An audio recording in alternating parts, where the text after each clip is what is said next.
that Zoom icon, double click. There we go. Don't let him in yet. Play the intro.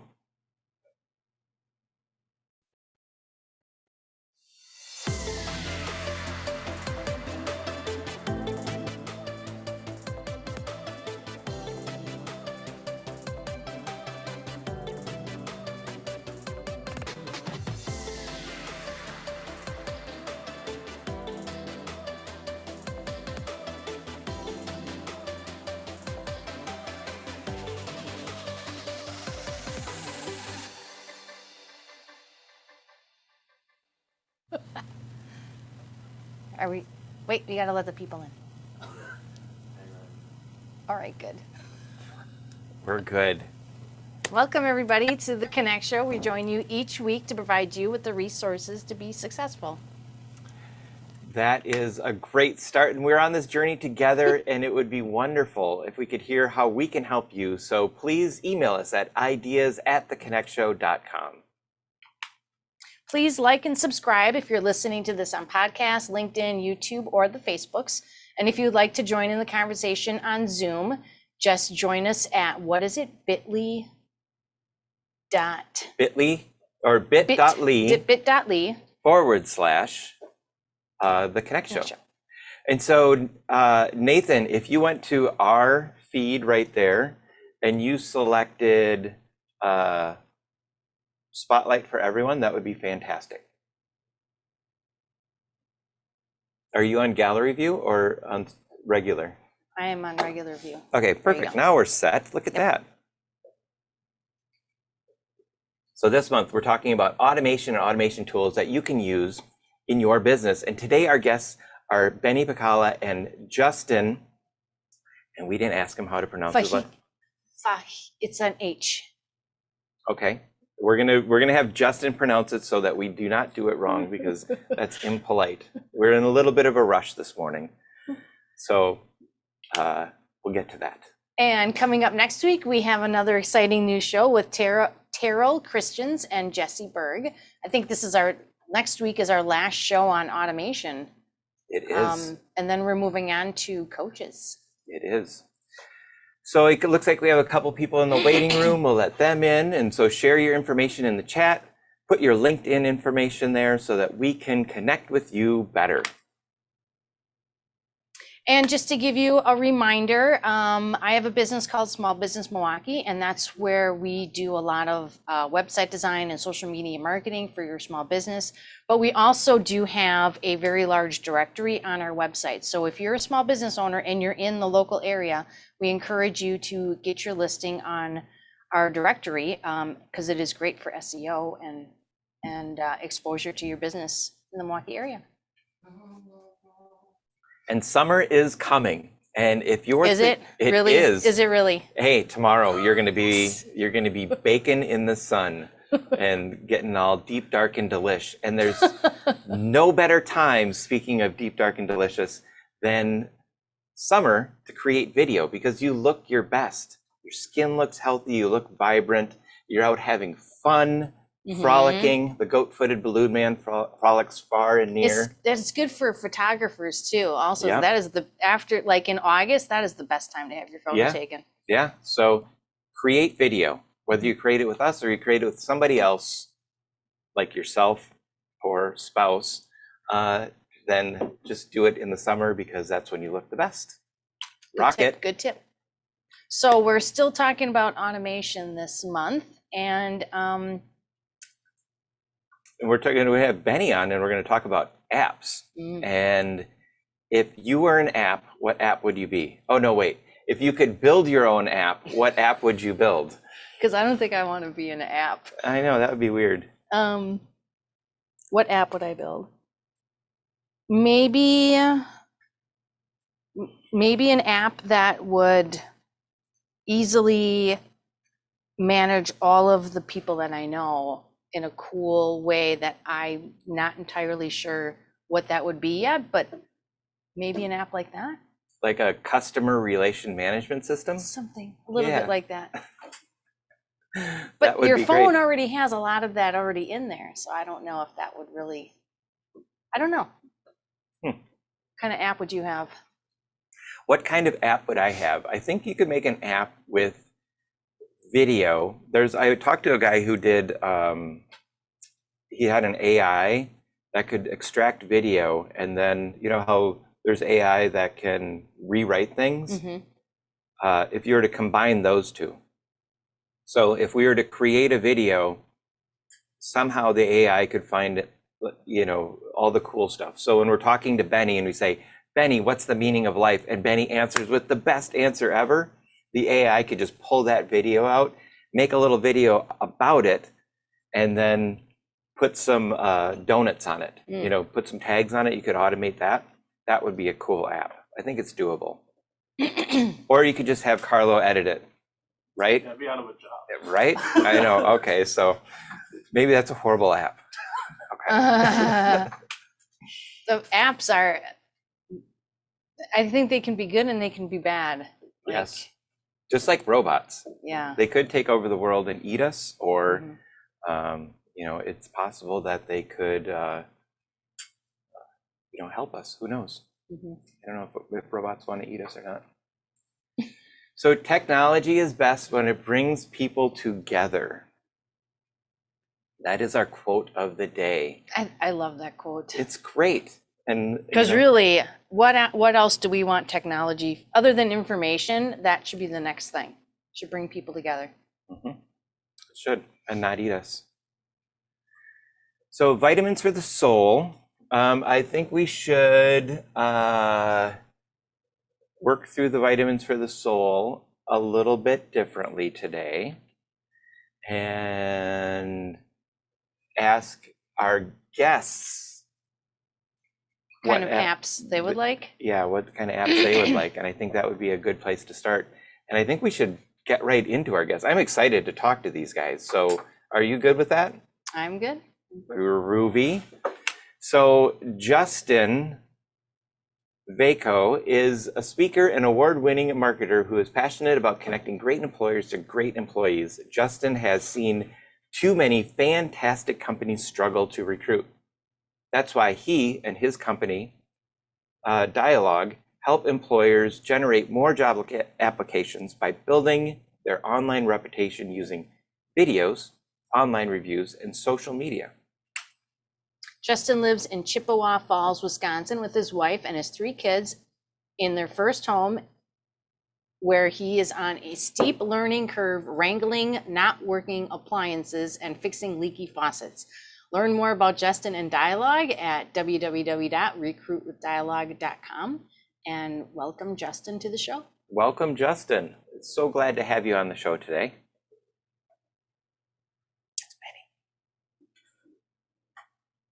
And we're waiting for Justin yeah, to get there on. we go. And then we'll turn on, we'll just select camera 4. There we go. Look at that. It's all working out. How are you today? Doing well. Thank you for the introduction. I know it's a little wordy there, but you got through it. Oh no, it's perfect. So what is the talent shortage? You know, there is a talent shortage. It's the Great Resignation. Yeah. What is that costing companies? That's a good question. So we've got a lot of employers across the board who are struggling to find people. Certain industries, you know, they've been dealing with this a long time. You look at manufacturing, they've complained about this issue for decades. You look at healthcare, you look at IT, those types of industries, they've struggled to find people.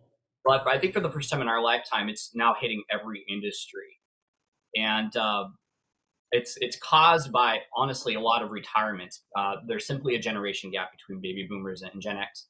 So what this is costing companies that really never had to think, you know, when you're thinking, oh, I'm going to build a business and I'm going to have these challenges. Nobody ever went into business even a decade ago thinking I'm going to have, you know, this challenge finding people, but here we all are. And the cost it's having on a lot of these companies is really unknown, because a lot of these companies don't go around and they, you know, we don't track it on a P&L. We don't track the cost of unfilled positions on profit and loss sheet, but it is costing something. And, you know, there's different estimates depending on what industry you're on. But, you know, our niche, we help manufacturers specifically with their recruitment marketing. We find it's anywhere between 6,000 and 15,000 per position that is costing a company. Those are real costs a company is absorbing They just meant they're not tracking on a P&L. It's just not one of those line items. But in general, it's going to be, different depending on the industry. And a good rule of thumb I've heard that works really well is you take the average salary per hour, $15 an hour, $20 an hour, 25, whatever that is. You will multiply that times 3, and and multiply that times however long that employee is not working. SHRM says the average time to fill for a position is 42 days. So it may be different. Some companies might be 10 days, some might be 60, 90 days. It's a very, very big number. And one of my jobs, of course, is to educate people about the costs that this is having on their companies that they're not aware of. I think people look at the talent shortage and they say they don't really realize that it costs so much money to bring people on. And I think it's because they feel that employers should just give people jobs. And so I think what you're doing is really giving a great education to the community. So Justin, why does an employer's reputation matter when it comes to hiring? An employer's reputation matters because if you think about the way we buy products, we buy cars, for example. When you go to buy a car, when you think reliability, I don't want the best. I want reliable. I want longevity. What do you think of? What brand of car do you think of? Toyota, Honda, those are great examples of reputation. The fancy word for reputation is branding. Good examples of good branding, a good reputation. Or maybe you don't want reliability. Maybe you want top of the line. I want the fanciest thing. I want people to see me drive around in my Mercedes. Or maybe you don't care about either one. You just care about cheapest. You might go for, some used Saturn Ion or something like that. Reputation matters because it's going to be what attracts people to your company over the long term. A lot of HR teams and a lot of companies don't take advantage of reputation because we haven't really had to worry about that for so long, right? I put the job out on the job board, there's the pay, there's the benefits, you get a bunch of candidates, you pick from the best, you're good to go. Well, unfortunately, because the market has shifted, I alluded to it earlier, you've got this generation gap of all baby boomers leaving. There's 10 million less Gen Xers than there are baby boomers. There's just more jobs than there are people, more jobs than there are people. The market has shifted for the first time in our lifetime, where now we've got an employee market, not an employer market. When that happens in any market, whether you're selling widgets or now we're selling jobs, you've got to start figuring out how are we going to stand out, and reputation now matters because people want more than just pay. I mean, we've all been in crappy jobs. We've all experienced the stuff that it's like, I don't want to do a job like that again.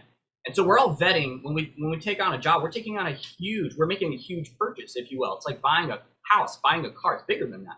We're going to spend years working for this person.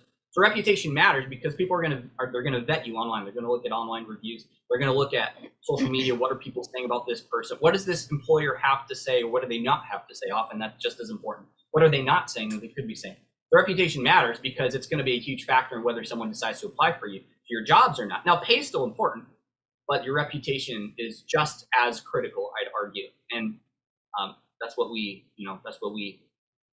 help people with every day.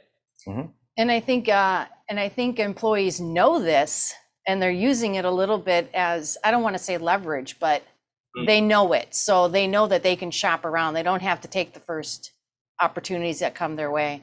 And employers, I think, are starting to now finally pay attention that they have to compete with other companies to get the great employees that they want. Right. Beyond just the pay, right? And it's no longer the pay raise war is unsustainable. The employers are starting to have to look to other options. And guess what? Building a reputation, branding, it works too. And that's what we're all about. That is good stuff.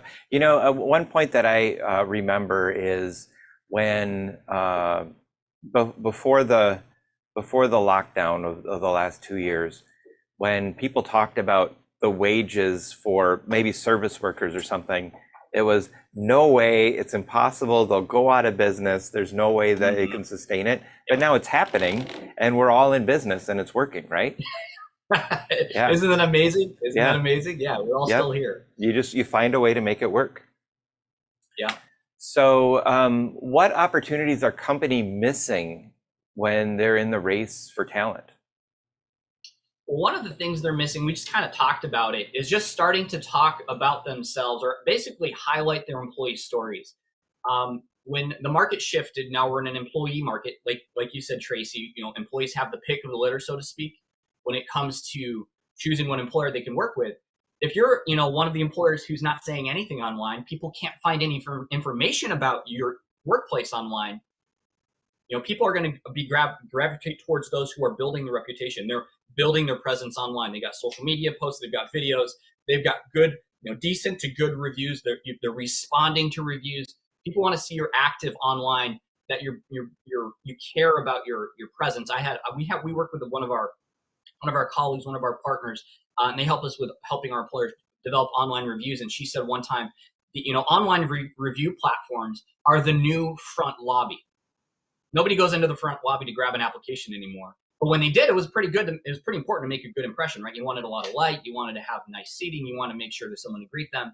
Nobody does that anymore. Where do they go? They go to Indeed. They go to Glassdoor. They go to, your Facebook page, maybe your LinkedIn page, and they're checking you out.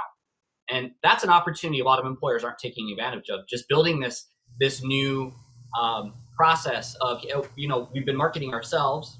Now let's market our jobs. And it's low-hanging fruit, honestly. It doesn't take a lot of time. It may feel a little overwhelming for some of the team members, but there's so much training out there. There's so much opportunity in terms of low-hanging fruit to get better at that. And then there's other opportunities down the road in terms of automating a bunch of stuff. And that's something we've been diving into here at Dialogue as well. Off topic, it looks like you're a reader. How many books a year do you read? I listen to a lot more books these days than I actually read. I am a reader, but I think I'm mostly a wannabe reader these days because I'm so busy building this business. I've read about half of these books. The other half are ones that people told me I need to order, and they're sitting on my shelf yet to be read. So the short answer is probably 3 to 4 books, so not as many as you think. Okay, all right, that's good. I find that people who are successful read, whether it's 1 book or 30 books. They're doing it. I could never read 30 books, but I think 3 or 4 is doable. Yeah, well, I do read. To be fair, you said reading. I'm thinking, well, actually, I read a ton of articles. I try to stay up to date on best practices. I probably read 3 blog posts a day. Okay. Alone. So you're getting the reps in. That's a better. Yeah, getting the reps. You missed the last question. No, I just did that one. Oh, you did it? I did. Question, yeah. There was 3. Fast. That was a fast 3 questions. It was. Yeah. What kind of tips do you have for employers? Like you mentioned the low-hanging fruit. Like what are some things that they can do to create more awareness that they're looking for great employees? Well, one of the things is carving out a part of an HR position or your marketing position to work on selling your jobs and getting into the habit of not just selling your widgets, but selling your job. That's the low-hanging fruit, number 1, I would mention. So, once a month, meeting together, whoever needs to be part of a committee, or maybe it's just one person, and figuring out what are some things we want to talk about our workplace, and figuring out what those top 3 to 5 things are. I talk about it simply as if, all you got to do is start this. It's not. It's a little complex, but that's the thing. That's the direction I would point someone in terms of getting that started. Carving out time and budget, money, to start advertising your jobs on social media, posting things on social media. And it's not going to be pretty at first. It's going to be pretty ugly, just like anything we start in life. Like when you start riding a bike, you're going to fall over 100 times before you end up, going, unless you're on a tricycle, of course. But if you start riding a 2-wheeled bike, you're going to fall over a bunch of times. Don't be afraid to fall over and give your team the ability to try to figure out what works. The second low-hanging fruit we've noticed is investing in an ATS or software or a program like we're developing, where you can actually automate a bunch of the minutia of the job in terms of HR. So what I mean by that is a lot of the HR teams, they get a bunch of applications, then they got to review all the applications with the hiring manager, then they got to reach out, then they got to schedule the thingy, and then they got to call them 3 times, and then they don't answer. And there's so many steps in that process. There are ways to automate all of that and improve the candidate experience. So when people apply to jobs, they can actually be followed up with text and email, and they can get videos. They can understand what it's like before they actually even get on the phone with an HR person. And a lot of these things can be automated. But we're seeing a lot of employers who just aren't doing that. But that's another excellent source of low-hanging fruit, just to take that burden off the HR team and put it into some programming or software that can help speed up time to hire and lower costs and things like that. I really like this conversation. Tracy, what are you doing? You know, you have a lot of people who work for you. What are you doing with your reputation and making it a better place to work? I think what I tried to do is the people that work with me, I try to keep them really involved and try to make sure that I'm leaving a positive presence with them and that kind of stuff, and asking them their opinion on things. Just keeping them really involved, I think, is the main thing that I do. Yeah, I see that your team, they're really dedicated, like family to you. So I think you do a really great job at making people feel. And hopefully included. I'll find more people that like that experience and then want to join also. So I guess it is part of the branding experience. It's part of the brand. Right? Yep. Get them all involved. Build your tribe. Yeah. Justin, this has been a great conversation. Really appreciate you joining us today.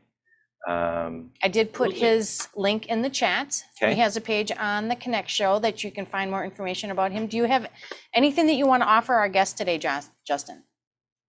Yeah, just a conversation. A lot of this is so new to people. You know, everybody kind of knows the idea of marketing widgets. You know, we're going to sell products, we're going to sell services.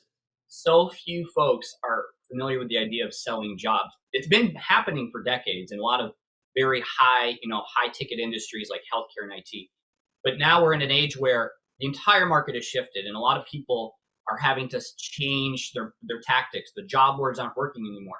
So a lot of this is such new, it's like a paradigm shift. So one of the best things someone can do is just literally have a conversation with me, talk about your situation. We'll point you in the right directions. I love helping employers with this stuff.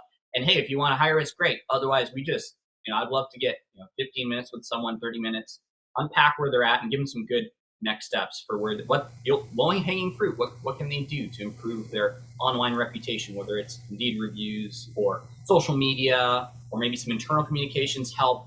There's a lot of things that employers can do to improve their recruiting that they'd be surprised at how technically easy it is, but they've just never considered it because, they've never looked at it from a marketing perspective. Right. Things are different. We got to try harder and work at it a little bit more. Thank you so much for joining us. Really appreciate it. My pleasure. Wonderful. So Tracy, that was an informative conversation. I really enjoyed. I think I'll be having more conversations with him because some of my clients are exactly in that position where they're just learning how to do some of that branding for employers or employees, because they're finding out the same thing, that they've got to work a little harder than they have in the past. Yeah. And because I'm helping them with marketing, it's kind of falling in my arena a little bit. So yeah. And when we're creating video especially for a lot of the restaurants that we work with, we'll go through and we'll do the normal slow-mo with the tray with the eggs and the sprinkles and all that kind of stuff. But we do spend a lot of time making promo videos to work there, where they're just saying, hey, it's a great place to work. And I think that might be an opportunity for us in the marketing area. Maybe we should focus in on marketing for employees. Yeah. Boom. Hopefully nobody's watching this, so that nobody steals our great. Don't steal our ideas that we're coming up with right here. I think that's going to be our fourth business down the line, right after Connect Media. So happy staff, happy clients. Happy staff, happy clients. I love it. Moving on to our next guest. Yep. Okay. Benny is a co-founder of Birdwell Solutions, where his team builds Web3 software such as blockchains and NFTs for companies. He previously founded Virtual United, which I spent a lot of time on, you guys, where he facilitated virtual networking events and conferences during the pandemic. Benny specializes in helping companies leverage emerging technologies and go to market. On his podcast and video show, Why Web3, Benny talks about emerging tech through stories and analogies. Welcome, Benny. There he is. So good to be. Yes. I want to ask you the question of the day. What kind of app would you make if you could make an app? Because you're the app guy. Right now, I'm really excited about NFT technology.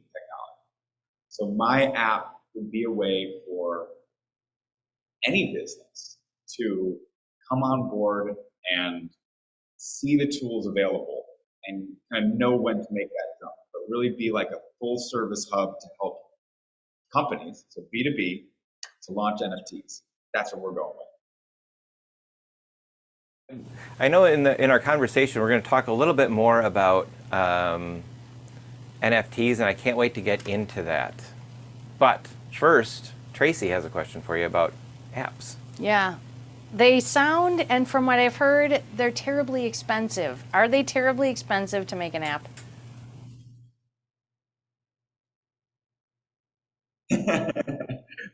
True, it is a complex task. You know, nothing is expensive when you have the right opportunity on the other side. That being said, your point, it's not the right fit for a lot of small businesses. What I like to say about the right time to make that investment, because it isn't.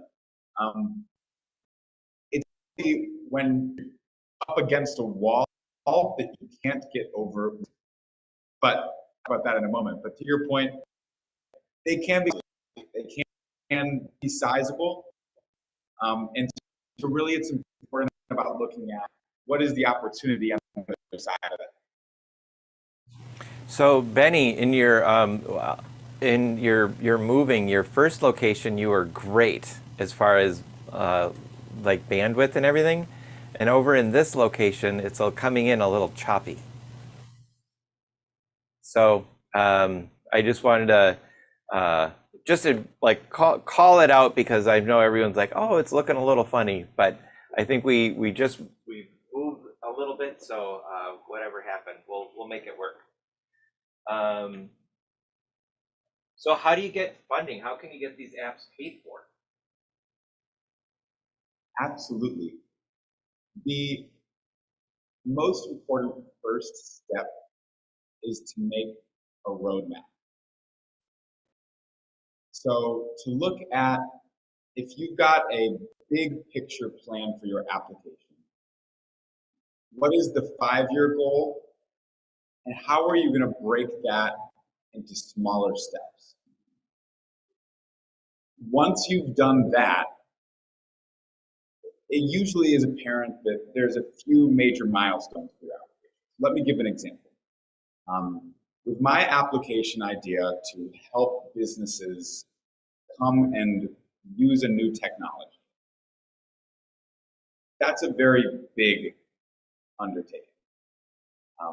Technology such as NFTs, but really any technology, is complex. It's different for every business owner, and it's different depending on your own unique needs. So while the 5-year plan might be to help any business owner use any type of technology, the first step is to kind of break that into say, okay, well, who's first? Which business owner am I going to serve? And of the 10 different ways I could help them, how am I going to, which one am I going to start with? That's usually the best key to getting funding for the larger company.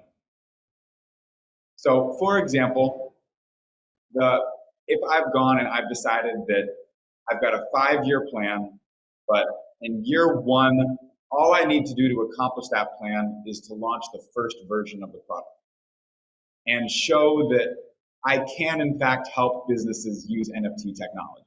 Even if I can't do everything yet, I can at least show that for small businesses in Milwaukee, for example, I can help them to make just one type of NFT.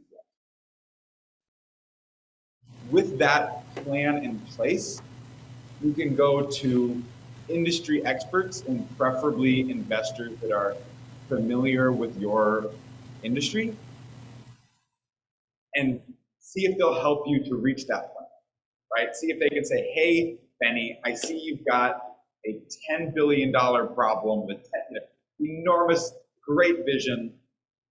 That being said, obviously they're not investing $10 billion today. So what can you do to launch that? If you do find the right match, where you find somebody who has capital that they're looking to invest and is very familiar with the industry that you're building in, so they can see your vision, but they can also see your steps to get there and your roadmap.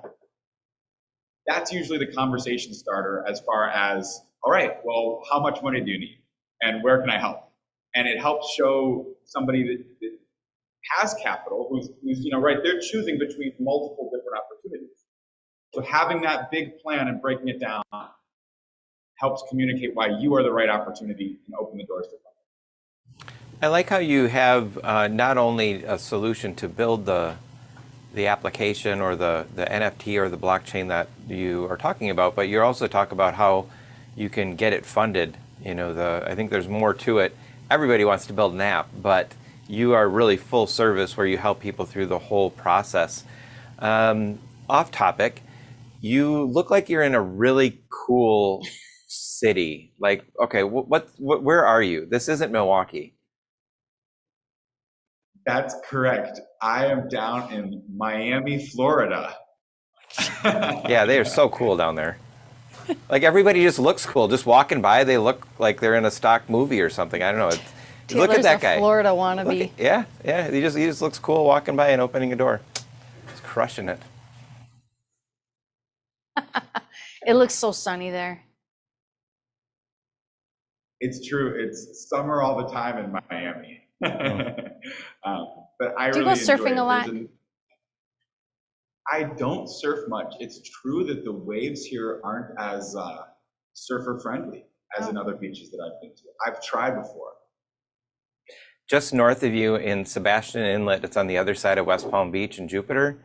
There's a place called Sebastian Inlet, and it's the best surfing in the whole East Coast. It's an amazing place. Jupiter's good too. Like, Jupiter to Sebastian is like the best surfing anywhere in the Atlantic Ocean. And it's only about 2.5 hours north of you. Right up the 18-lane highway of what is it, 95? That's like insane. That'll give you some character. Ooh, I like this next question. Mm-hmm. So what exactly are NFTs, Benny? NFT broadly refers, and then I'll kind of narrow down, to a technology that puts a unique item onto the blockchain. And so to be a little bit more specific, NFT stands for non-fungible token, which is kind of means one of a kind. It means it cannot be replaced. So as a technology, what that means is if I have an item that is one of a kind, maybe it's a piece of artwork, maybe also it's a property. I can take that item and I can put it onto the blockchain. And what I mean by that is I can take the information that refers to that item. So if it's a piece of artwork, perhaps that's the title of ownership and the access to the artwork itself.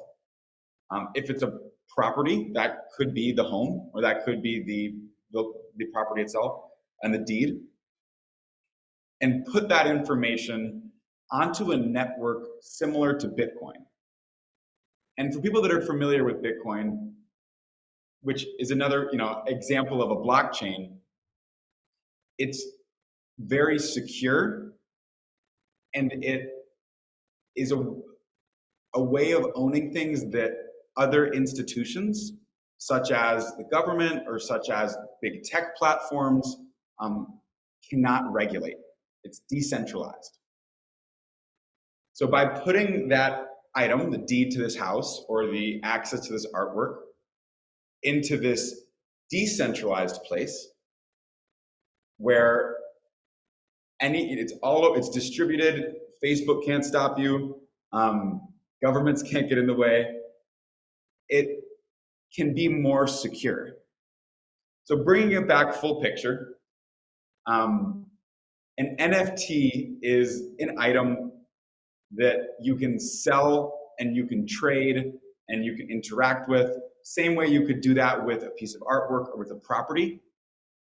And the reason that it's a useful tool for businesses that are launching art or property owners or a variety of businesses is because it is decentralized.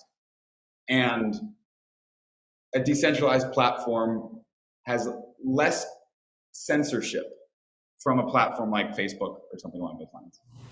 Real quick, you talked about a blockchain.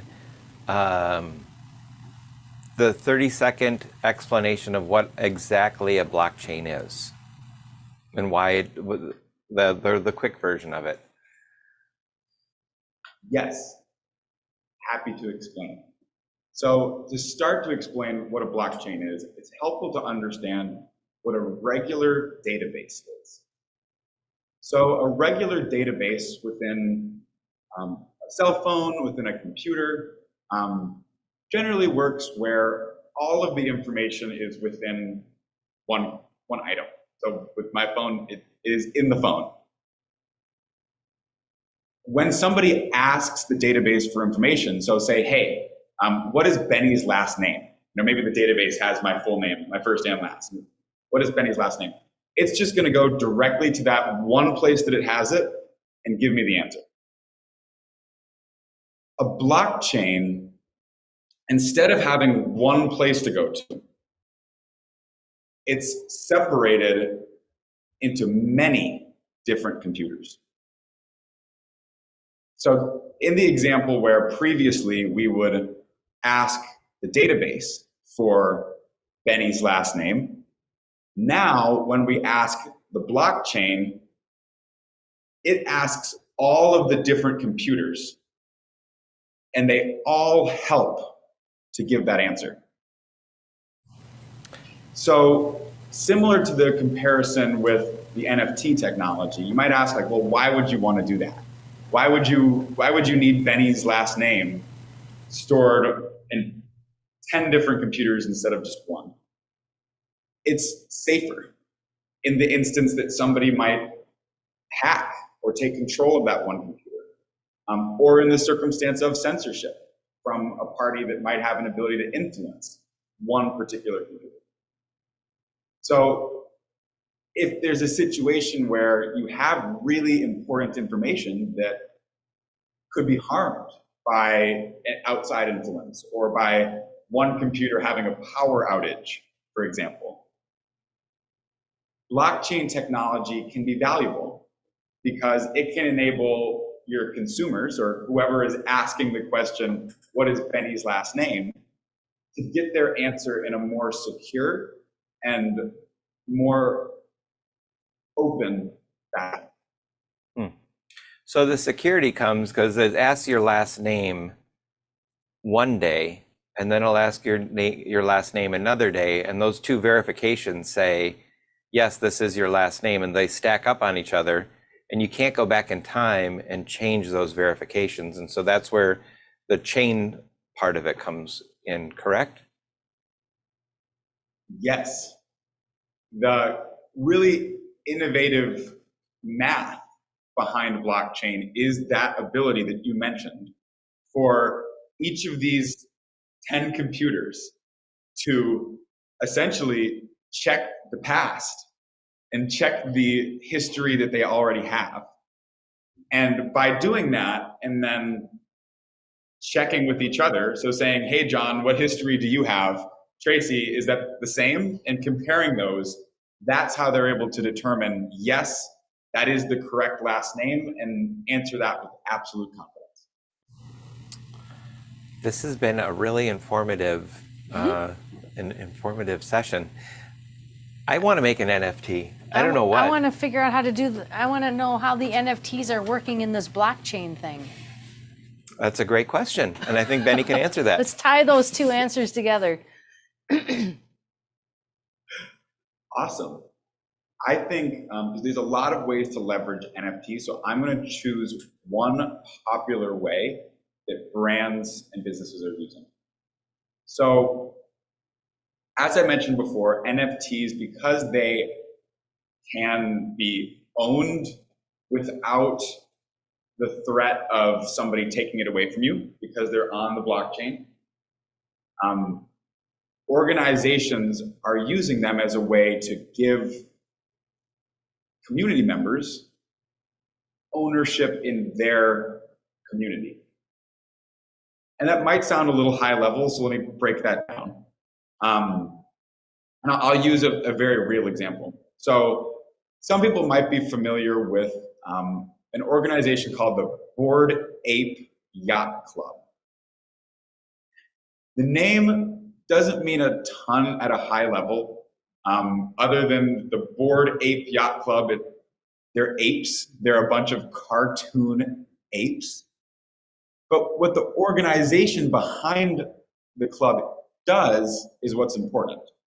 So similar to a lot of other communities, they host events. They have merchandise and things you can purchase. They have special perks for people that are in the club, that are in the Bored Ape Yacht Club. And so when they were looking for, hey, how do we sell memberships? You know, they knew that they had 10,000 memberships to sell. That's what they wanted to sell. So how did they choose to sell these? And they chose to use NFTs. So to do this, they created 10,000 NFTs and they sold them. So similar to how a chamber of commerce might have 500 members, this was their way of saying, hey, these are our 10,000 members and we're going to sell each of these seats. What's different between how the Bored Ape Yacht Club did that and how a chamber of commerce might do that is that with the Bored Ape Yacht Club, they actually own that seat. So the community member that chose to buy one seat in the club owns it. It's not just that they're paying their local community chamber and that chamber is allowing them to come to the events. In this circumstance, they actually own that seat and they're able to resell that seat in the future. And also, you know, essentially be involved with the benefits that that community brings through direct ownership. It's an interesting business model, because instead of saying we're going to sell more seats, you can say we're going to only have a limited amount of seats, but the value of them will increase because it becomes a scarcity and a commodity, where they say, okay, we're buying them for $1,000 now, but in time, because they become so scarce, they could be worth $100,000 or $10,000 or whatever it is, more than they are right now. And they could also be worth less than they are now because nobody wants them. So I think it's a really interesting business model, and it's going to make for an exciting future, that's for sure. Either way, it's going to be fun. I agree. It's new ways to do things. I think in the next few years, within the arts and entertainment industry, as well as within gaming, I think we're going to see some of these models become more consumer ready. But I think it's a fun thing for any business owner to start to get familiar with, because it's a new way to deliver value to your community members and to your customers. And as you said, we'll see what happens, but I'm excited for it. Whichever way it works, it's going to work out. Well, thanks, Benny, so much for coming today on the show. I did put your link in the chat for your page on our website that talks a little bit more about you and your contact information. Is there anything that you wanted to offer our guests today? Absolutely. If anybody on the theme of automation is using all the automation tools, but wondering, hey, like, what would it take to just build this myself? Love to help you explore that. Free consultation. Similarly, if anybody's curious to learn more about NFTs, we're primarily working with companies, so with brands, but we're happy to help anybody. I'm really excited about this stuff, and so if anyone wants to just learn more or ask some questions, feel free to reach out. Well, thank you so much. That was great. I'm going to reach out because I want to learn more, definitely. I can see your curiosity about that. I know. I don't have anything cool to sell on an NFT, but I'm not Wu-Tang, you know. So I don't know what I'm going to do with like what I'm going to put out there, but I don't know. Maybe I'll sing a song, write a book. I don't know. We'll figure it out. Do your calendars or your books that you want, your little journal thingy. the journal thing. Yeah. Yeah. Do the journal on there. That sounds so bad. Do your little journal thing. People will love it. People will love it. It sounds like my aunt. All right. So once again, the Connect Show Mastermind is this month and every month. So on Fridays, you can join us. I think we have 2 more on course creation this month. We do. We have 1 more on course creation. 1 more on course One more, creation. and that's this Friday. So if you're thinking about building a course and you want to make a gazillion dollars creating a course, join the mastermind, because that's what happens. You put it out there, thousands of people buy it for $2,997. You buy a house in Bali, and it all just works out. We've had some really good success on that during that event this month. Some people have been really being able to focus because they've attempted courses in the past, and this has really helped them to narrow their focus and be way more intentional and specific on it. So it's been very helpful. Mm-hmm. And thanks to everybody for coming today. We really appreciate it. It's been a lot of fun. It's been a great session, and I look forward to seeing you all next week. And you guys don't know who we all have here in our crowd today. We've got some students from some high school that are learning and watching us today. It's kind of like we're medical people and these are our interns. But we're just video people and they're watching us. So that's kind of fun.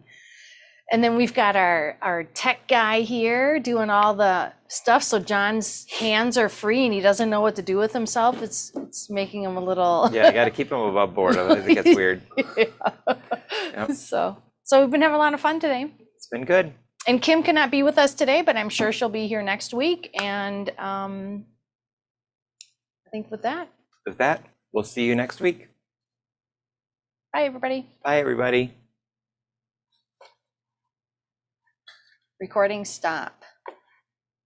Yeah, we'll hit recording stop. And then you could put on the intro. Oh, yeah. I'll cut this part out. My nose itches so bad right now.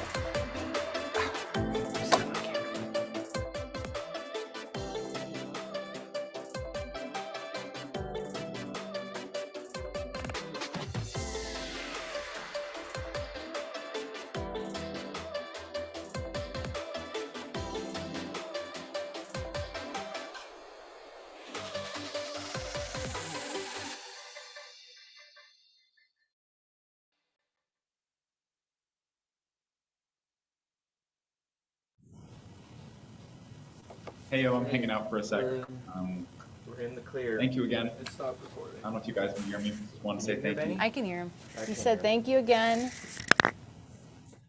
Thank you, Benny. It was awesome. Did great. You look super cool. Did the video improve after that first Yeah, little after a sec? while you stopped glitching. You were fine. Now you're glitching Yeah. again. I picked up the rack and then I thought, like, but it's weird. It's happened to me That's in the last. It was only the first time. Oh, we're So it on happened again. I camera. don't know what it is. Yeah. Fade to black. Oh, I don't know. I Right. thought you guys Well, were usually. I'll let you There we be. go. Let me know how I can help promote. Let me and- know if I can and do anything Benny? for you guys. But I know you guys have stuff to wrap up, so I'll Bottom let you do it. What was the last thing?